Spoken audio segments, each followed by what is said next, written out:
What is going on, everybody? Welcome back to Trading Learning 101. Hopefully everybody is having a great Memorial weekend. The market is closed Monday, May 27th, 2019. This is episode 5 of the weekend market recap where we go over the major stock indexes. We had a pullback in the market this week with everything closed in red for the week. Some of the biggest losers was the VIX, gold, United States oil, United States natural gas. So let's jump into this recap and break it all down.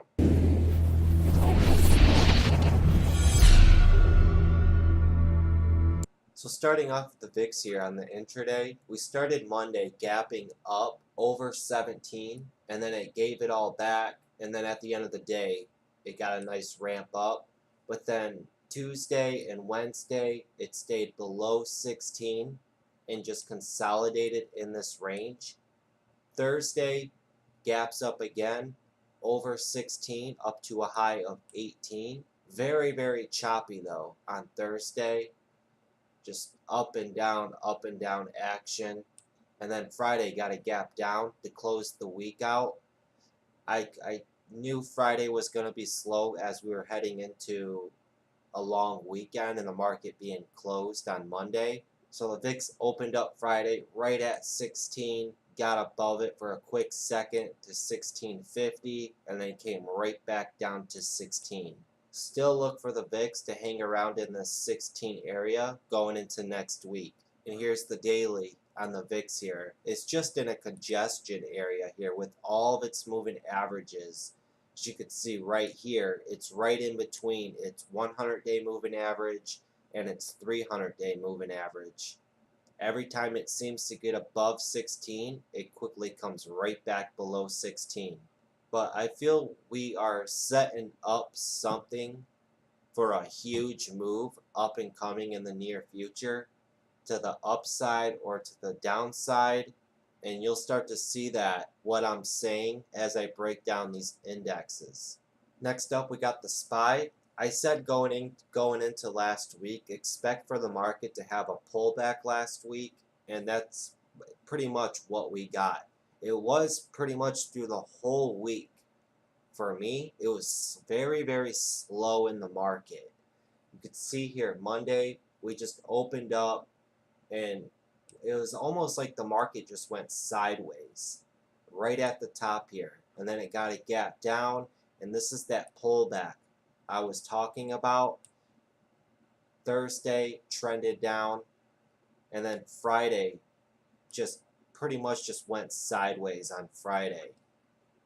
And if I bring over the daily here on the SPY, this is what we did here on Monday and Tuesday. We hung out right above this 50-day moving average, and then we got that pullback down to this 280 level. You can see here, 3 days we just sat here at this 280 level. So it's like I said, 280, 281 level is going to be a real big support area for the SPY. I like how it's hanging out at this area going into next week. Look for it to push off of this level to the upside. That's what I'm going to be looking for. Also, what I noticed too, we could draw a trend line connecting all the lower highs right here when it was trending down. It finally broke out of that trend down right there, and now we can see the resistance trend line connecting the highs here is now acting as support. So it's almost like, in a way, this is in a two-way trend now. Next up, we got the Qs. Same thing, just like the SPY, just this top, very toppy right here at this 280, 182 level. Gets a gap down to this 178, 77 level right here. It did make a new lower low on the daily chart here, but I'm liking this support level that it's at right here at 178, 176. You can draw a trend line connecting the lower highs on this, and like I said, a big move is coming. A big move. And I'm looking for the markets to keep pushing higher. I don't see any weakness really in the markets. And that goes into the terms of what I was talking about a couple weeks ago, the market melt up, when all these banks and all these analysis were saying prepare for an upcoming market melt up, when we could just see an explosion to the upside with the markets. Anything could happen, but I'm looking at this with the markets as a healthy pullback right here. This is a very nice healthy pullback. It's lasting a while. This is what the market needs, is a well-deserved rest before its next move. Next up, we got the Dow Jones Industrial Average. Again, this 25,250 level acting as support. Very nice. It did make a higher low here on the daily this past week. We got a very nice pullback, leading up to me being bullish going into next week, looking for it to push back up to the top trend line resistance that we plotted out. Right at the beginning of the year, we shot up, and then since the beginning of March, it's just been consolidating in this area. I'm liking this for a nice move to the upside in the future. I really am. I really think the markets are healthy and looking good. And these are my opinions. You know, there's really no reason for the markets to head back down. If you zoom out on this, you could see we're way up here. But there's really no reason for us to come all the way back down to these levels, even all up in here. Times are changing, the economy's getting stronger, the world's changing, technology, the world is advancing, and the market's just showing that. We've had a big move up here the past 10 years. We're just having rest. That's all we're having right now. We're having rest before our next move. But anything could happen. This could be a triple top right here. What I see is this could be a big head and shoulders pattern right here, pushing to the upside. You got bearish indicators right here. You got a bullish indicator right here.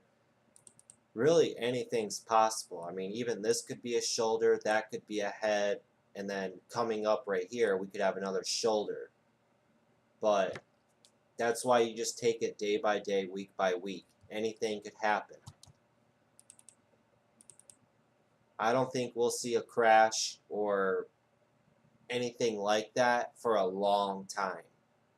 The markets are designed to keep going up, not fall and fall and fall and fall, go up, fall.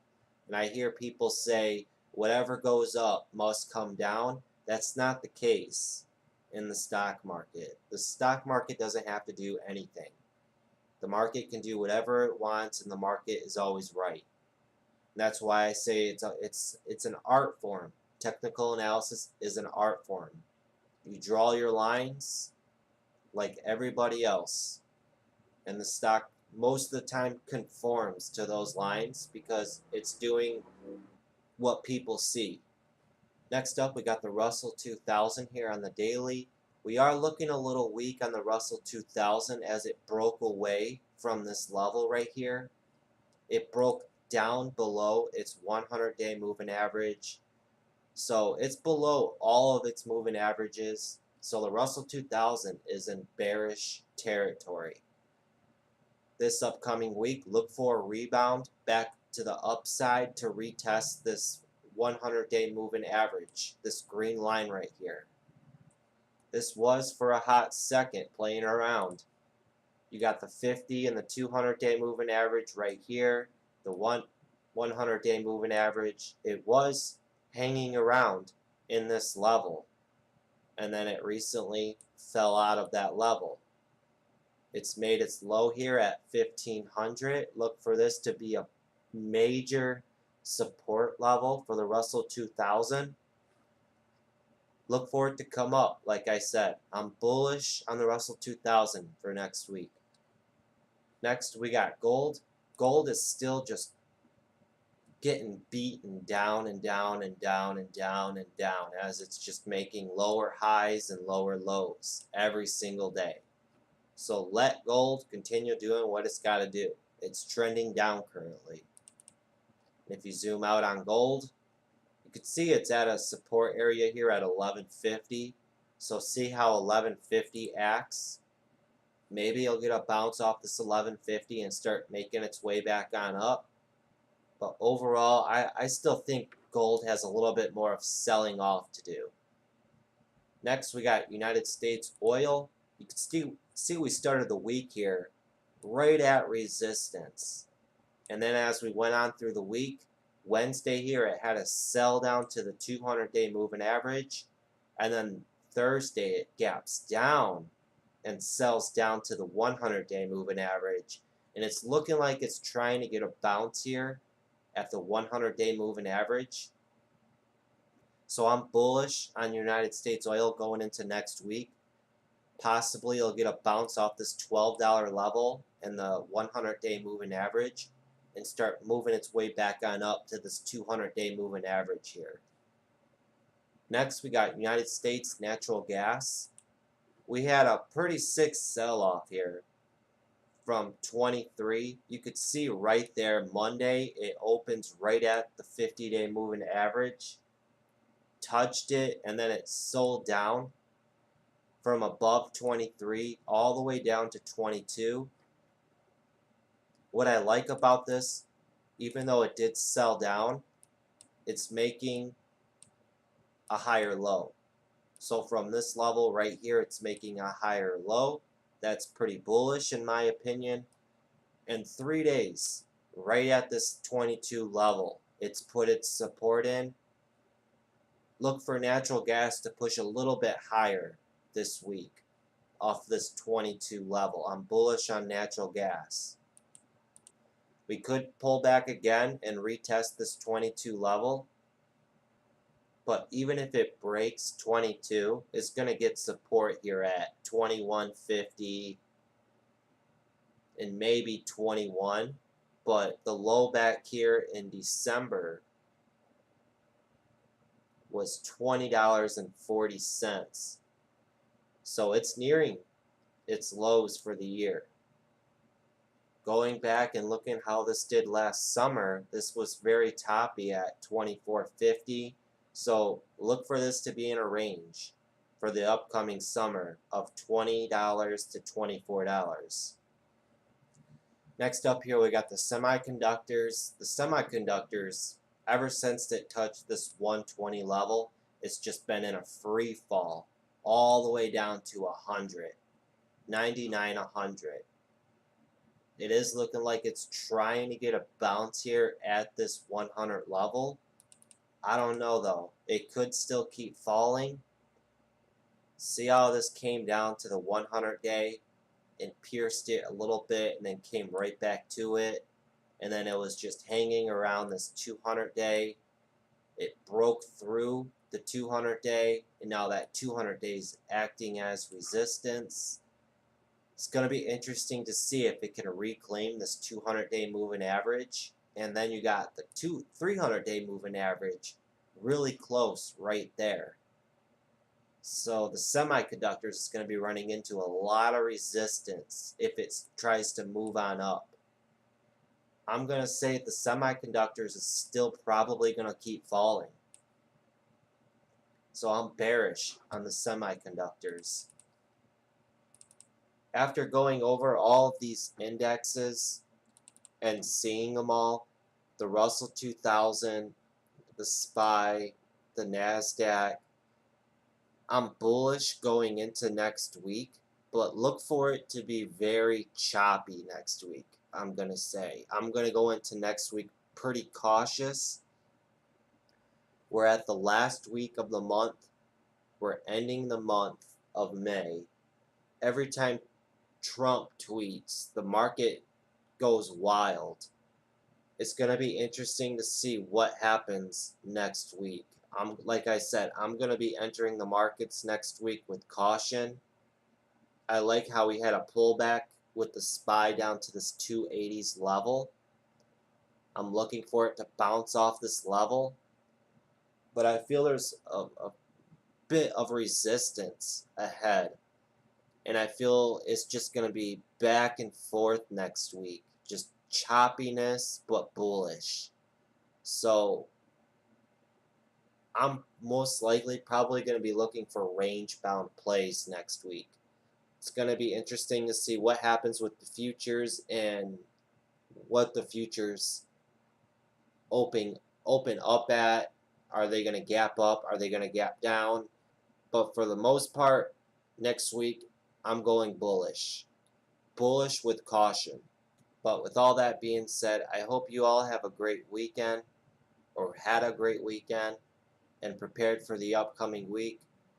I'll see you all Tuesday when I do the market recap. I didn't do a market recap on Friday. Nothing was really going on in the markets. It was really, really slow. Nothing was going on. I woke up for the market. I was only around for an hour, and then I left because it was so slow. I knew any day before you have a holiday or a holiday weekend, expect for it to always be slow because people don't want to take risk and hold positions over a long weekend because anything could happen. But that's going to be it for the weekend market recap, episode 5. And until next time, guys, have that patience, have that discipline, and study, study, study. All right, everyone. Happy Memorial Day. Later.